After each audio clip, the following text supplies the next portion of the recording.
हाय, hello, नमस्कार. स्वागत आहे तुमचं माझ्या चॅनेलवरती. तर आज इथे मी ड्रायफ्रूटचे लाडू बनवत आहे. तर पहिले इथे मी 1 वाटी काजू चांगलं परतून घेतलं. त्याच्यानंतर 1 वाटी बदाम घेतले होते, ते चांगलं परतून घेतलं.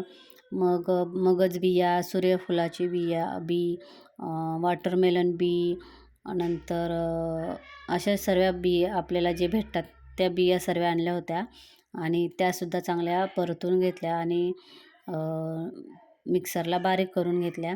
त्याच्यानंतर सुकं खोबरं घेतलं होतं, अंजीर भिजत घातलं होतं पाण्यामध्ये. रात्रीच मी मेथी तुपामध्ये मिक्सरला बारीक करून तुपामध्ये भिजवून ठेवली होती. तुपामध्ये जर मेथी आपण रात्री भिजत घातली तर तिचा कडूपणा कमी होतो आणि लाडू कडू होत नाहीत. नंतर शेंगदाणे परतून घेतले, खोबरं परतून घेतलं, सफेद तीळ असतात ते तीळसुद्धा परतून घेतलं. नंतर चणे जे हरभरे असतात ते वाटीभर घेतलं होतं. ते चांगले भाजून त्याची सालं काढून घेतली आणि मग सर्व हे मी मिक्सरला बारीक करून घेतलं. त्याच्यानंतर मी गुळाचा पाक केला आणि मग तो पाक त्याच्यामध्ये टाकून मिश्रण तयार केलं आणि मग मी लाडू वळून घेतले.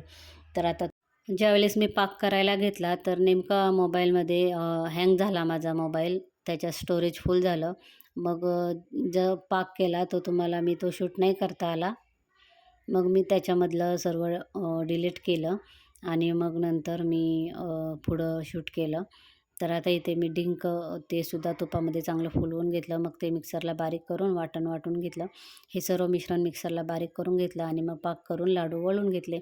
तर हे लाडू खूप थंडीच्या दिवसात खाल्लेलं छान असतं म्हणून बनवले. दरवर्षी बनवते मी. 1 वाटी गव्हाचं पीठ घेतलं आणि 1-1.5 चमचा तुपामध्ये ते चांगलं परतून घेतलं. तर गव्हाच्या पिठाच्या जागी बेसन पीठ घेऊ शकतो आपण. तर मी ते गव्हाचं पीठ घेतलेलं आहे आणि त्याचा कलर चेंज होईपर्यंत मंद आचेवरती छान परतून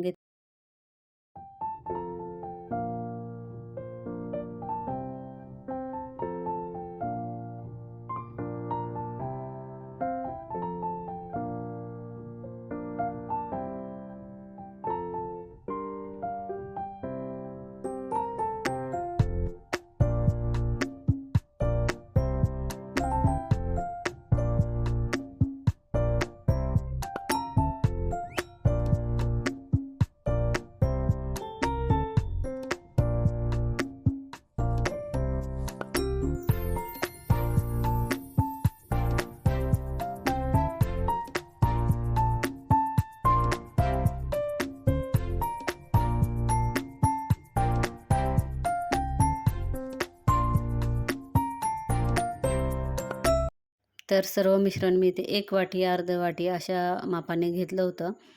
मग लाडू छान झाले. आता इथे सारण बनवून झालेलं आहे. लाडू बनवायचे आहेत. तर एकूण 60 लाडू तयार झाले. एकदम मध्यम, मीडियम आकाराचे.